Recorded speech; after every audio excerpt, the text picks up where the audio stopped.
Hello बच्चों, चलिए प्रश्न को पढ़ते हैं और समझते हैं।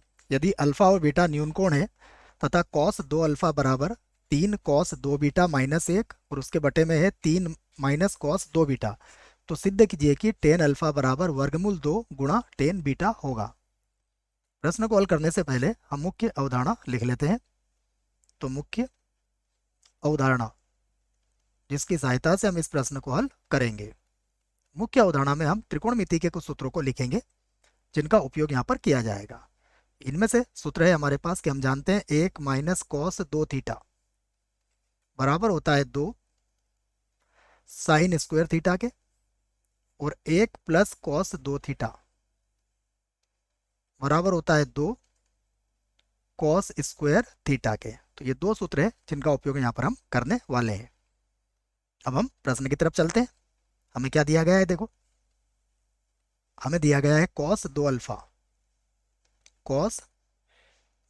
अल्फा बराबर दिया गया है 3 cos 2 बीटा माइनस 1 और बटा ये होगा 3 - cos 2 बीटा ये दिया गया है। अब ये जो दो सूत्र आपके सामने लिखे हैं इन्हें बनाने के लिए मैं इसको ऐसा भी लिख सकता हूं, देखो 1/cos 2 अल्फा, इसका व्युत्क्रमानुपात ले लिया मैंने। तो यहां पर भी कितना हो जाएगा 3 - cos 2 बीटा और बटे में आ जाएगा 3 cos 2 बीटा और माइनस 1। अब हम दोनों पक्षों का योगा अंतरानुपात यहां पर ले लेंगे। तो लिख देता हूं मैं दोनों पक्षों का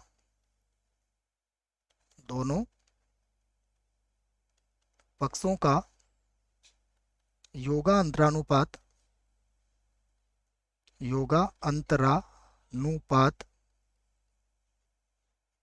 लेने पर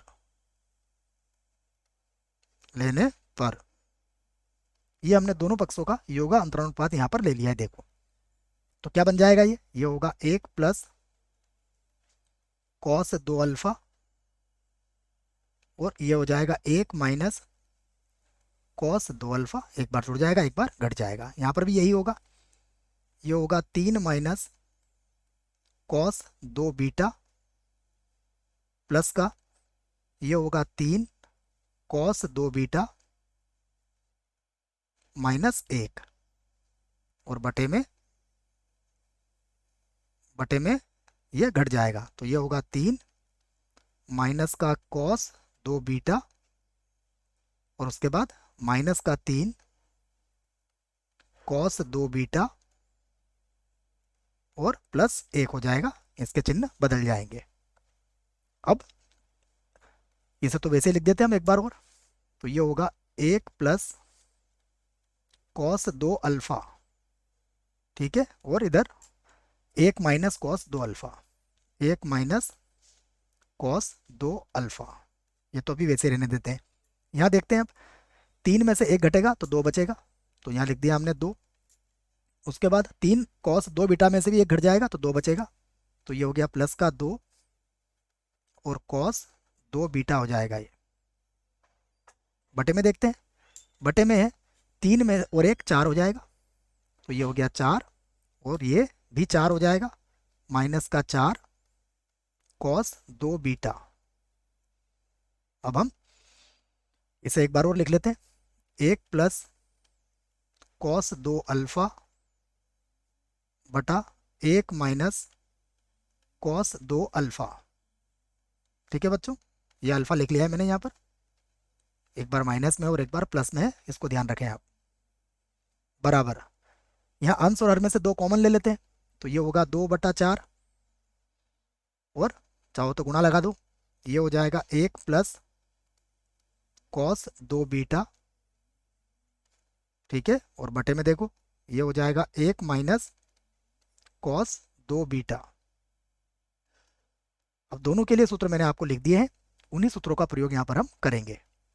तो ये बन जाएगा, प्लस का है तो ये होगा 2 cos² अल्फा के बराबर हो जाएगा बच्चों, बटा देखो ये माइनस में तो ये हो जाएगा 2 sin² अल्फा हो जाएगा, बराबर ये 1/2 होगा, गुणा, देखो ये एक प्लस है तो ये बनेगा 2 कॉस स्क्वायर बीटा,